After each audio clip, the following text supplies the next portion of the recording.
I'm highly honored in welcoming and introducing our next esteemed guest, Sadhvi Bhagawati Saraswati ji. She's a renowned motivational speaker and best-selling author, providing spiritual services, wisdom teaching, sacred actions, and deep spiritual practices. Presently living at Paramatniketan in Rishikesh, India, but originally from Los Angeles and a graduate from Stanford University. She is a Secretary General of the Global Interfaith Wash Alliance, President of Divine Shakti Foundation, and Director of the famous International Yoga Festival. She has spoken at several United Nations events, including with the Secretary General and Deputy Secretary General of the UN. She has been featured at many renowned news networks such as CNN, New York Times, Discovery Channel, BBC, etc. Sadhvi ji has received numerous national and international awards.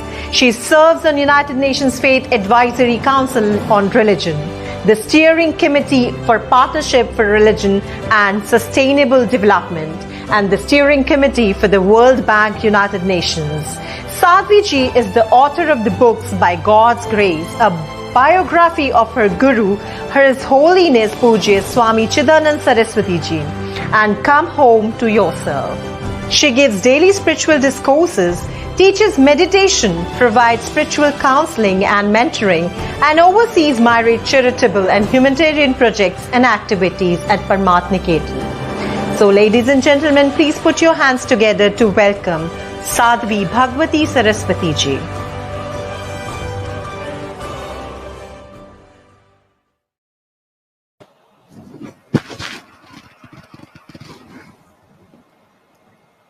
What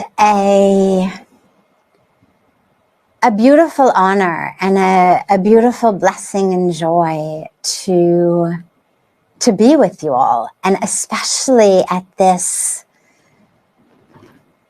beautiful summit, this coming together, this confluence of unity, of oneness, of the truth of who we are. We don't need to come together as one. We just need to remember that we are one. And so very, very deep gratitude and love to Vikrantji and the entire team for bringing so many people from around the world together to remember that we are one. One within ourselves, with the divine, and one with each other, and one with all of creation. It was such a beautiful joy to hear the words of Dr. Sahasra Buddheji about our role and responsibility in taking care of the environment, taking care of the ecology, of that critical role we have to play. Yesterday was International Human Rights Day. And we were speaking so much yesterday about how not only do we have human rights, but we also have human responsibilities. And as I was listening to him speak, I was thinking about how as we enjoy our rights, we have to remember our responsibility to ensure that others have access to their rights of safety, of health, of clean air, of clean water, of a clean environment, a sustainable world. So I'm very happy to be with you today. And the topic that I've been requested to speak about is spirituality and the art of forgiveness. And forgiveness is spiritual. And it's spiritual because we are meant to flow. When we don't forgive, when we hold on, we hold a grudge, we hold anger, we hold pain, we hold the identification as the one who was wronged, the one who was abused or abandoned or cheated or betrayed or lied to. We hold that identity. And it keeps us from flowing in the river of life. We become stagnant. So forgiveness is spiritual, because spirituality is all about being in the flow, being in the divine flow, being in that divine flow of the universe, being in a constant state of opening and expanding. So in order to be able to flow, we have to let go. And here on the banks of Mother Ganga, where I live in Rishikesh, it's such a beautiful example, because we watch Mother Ganga flow, and she flows and she flows. And there are times in her 2,500 kilometer journey from the glacier of Gomukh out to Ganga Sagar at the ocean, there's times where she flows very wide, where the riverbed is very wide. Times when the riverbed is very narrow. Times where her flow is very deep. Times where her flow is very shallow. Times where she's flowing in a straight line. Times where it's curving. Times where there's even river rapids. Such turbulence. And then there are times in which that flow goes over big boulders, huge boulders in her path, but she keeps flowing. And as we watch her, we take this beautiful inspiration that in our lives, there are going to be times where things seem very beautifully wide and smooth and moving according to the way we want, calmly. But then there are going to be times where it may seem very narrow, times where we seem to have lots of curves in the road of our life, times where there even seems to be a great turbulence, great turmoil as the rapids in our life, times when there are rocks, hurdles on our path. Too frequently we see them in the form of other people, what they've done to us, that become these hurdles. But we take inspiration from Ganga every day of just keep flowing. Whatever the riverbed may be, our duty, our dharma, is just to keep flowing. So when we talk specifically about forgiveness, though, the core issue that always arises is people say, well, how can I forgive this? This person cheated, abused, betrayed, lied, harmed. These things are unforgivable. How can I forgive? And doesn't forgiving mean that what that person did is okay? And that sense, that incorrect myth around forgiveness is actually what keeps us from forgiving. We think, well, I can't let go. I can't forgive because somehow that means that what the person did is okay. It means that the universe will absolve them of whatever they've done. But that isn't true at all. The law of karma is perfect. Whatever seeds someone plants, those are the trees that are going to grow. Those are the fruits they will have in the garden of their life. Whether they're sweet, whether they're bitter, depending on the seeds that people have planted, depending on the karma they have done, they will get those fruits. And by the way, even if we wanted to absolve them, even if we said to God, okay, God, I forgive them, you can absolve them. That's not in our power. We're not the karmic police. God doesn't come down and say, hey, what do you think I should do with this person? Forgive him, not forgive him? God doesn't ask us that. Nor does God tell us, get a diary, get a pen, please make notes, keep lists of who's done wrong, so that I can make sure that they get punished. God doesn't ask us to do that. The law of karma is perfect. Whatever people need to receive in response to the seeds they've planted, the actions they've done, they will receive them, whether we forgive them or not. Our forgiveness has nothing to do with what karmic fruit someone else gets. Our forgiveness has nothing to do. This is worth repeating over and over again. Our forgiveness has nothing to do with the universe absolving someone or condoning someone for what they have done.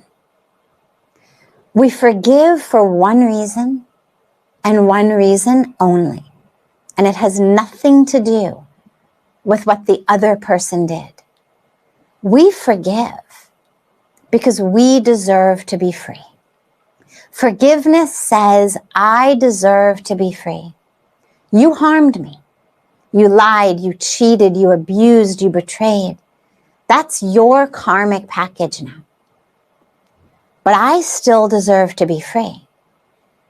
Your anger, your ego, your ignorance does not have the right to take my freedom away. My freedom is my right. But if I don't forgive, I cannot be free. Because then I am stuck. I am bound literally by chains to the person who did it to me, to what was done, and to the identification as the person who was harmed, who was wronged. So to forgive says, I deserve freedom. Yes, I was abused, abandoned, betrayed, lied to, cheated on. And still I deserve freedom. Because that is my birthright. And so whatever you are holding on to, recognize that your freedom is much more valuable than whatever grudge you're holding. And that whatever someone else did does not have the right to take your freedom. But also remember that when we hold grudges, we become the abuser of ourselves. Someone else did something to us. Maybe once, maybe 10 times, maybe 100 times. But now we are the ones harming ourselves every minute and every moment of our lives.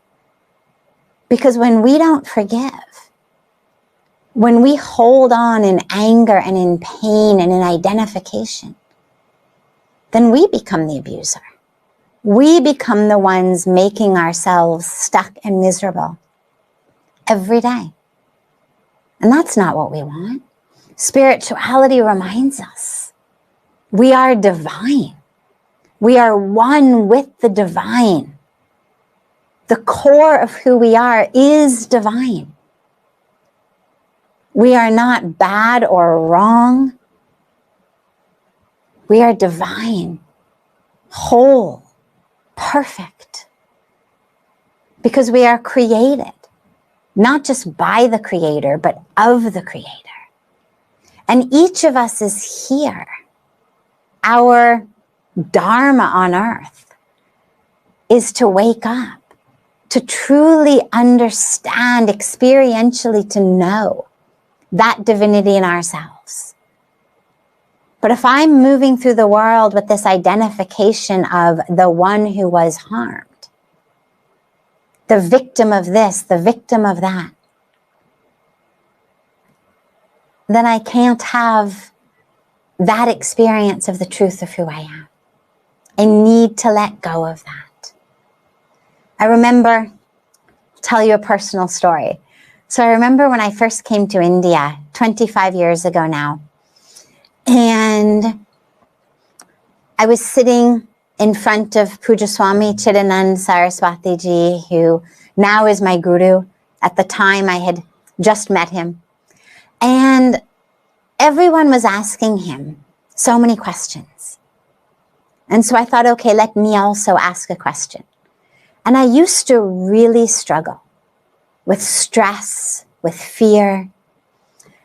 And I asked him about fear and how to be free of fear. And he said to me, you fear because you don't trust. And I then gave him my whole story, my whole history of challenges, of trauma, of abuse, of abandonment, of so much struggle from early childhood. And it was a story that up until that moment had always just gotten me a lot of sympathy. Everyone always would say, oh, ho, ho, you poor thing. But Puja Swamiji didn't. He looked at me and he said, are you going to take that to the grave? I was only 25. I said, no, of course not. He said, well, so are you going to let it go on your deathbed? Maybe a week before you die or a month before you die? And I said, no, God, of course not. You know, I'm only 25 and eventually I'll let it go.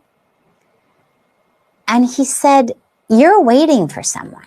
You're waiting for someone to come in and draw that line for you, to tell you that now you can be done, that now you can be free. He said, no one will. That line is up to you. You can either carry this pain to your grave, to your deathbed, or you can let go of it tonight. And I was like, tonight? Tonight? He said, yes.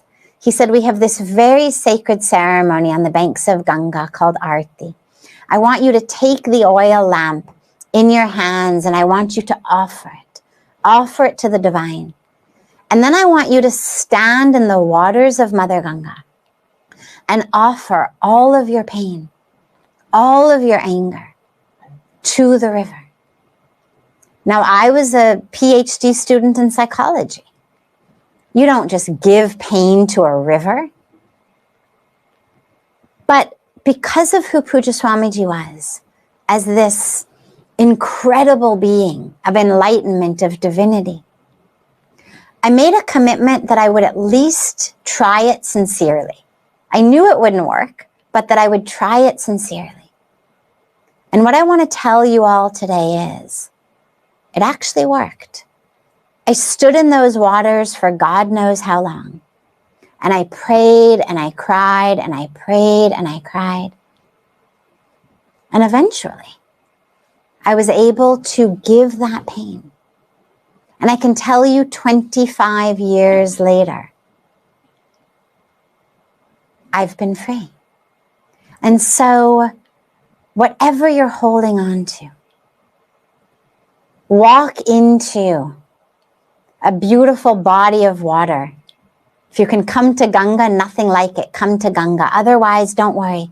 Any body of water, but invoke the mother goddess Ganga, the bringer, the bestower of freedom, moksha, liberation, divine connection. Invoke that mother goddess in your mind and offer the pain, offer the anger, offer the identification. And know that freedom is your highest truth. And that the highest identity of who you are is divine and whole and full. Not harmed, not wronged, not angry, but divine. So let go that which is keeping you back from having that true experience. And I tell you, if I can do it, you can do it. There's so much to share, but time is over.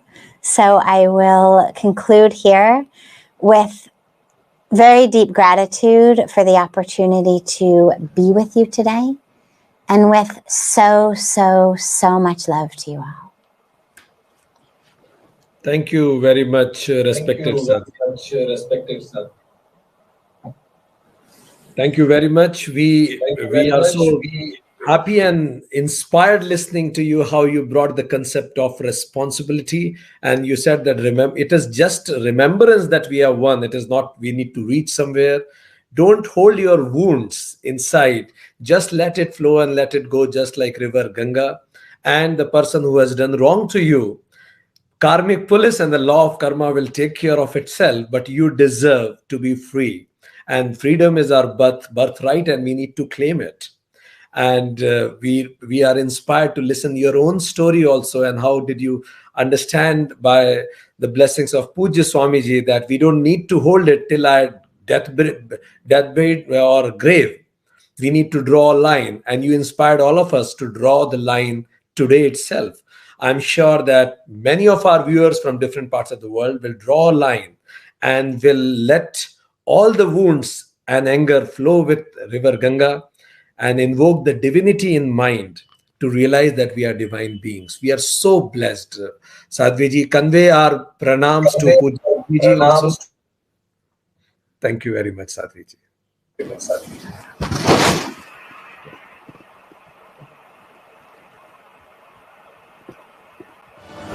On behalf of United Consciousness, I thank Sadhvi Bhagawati Saraswati ji for coming on to the platform of United Consciousness and sharing her views. Thank you so much.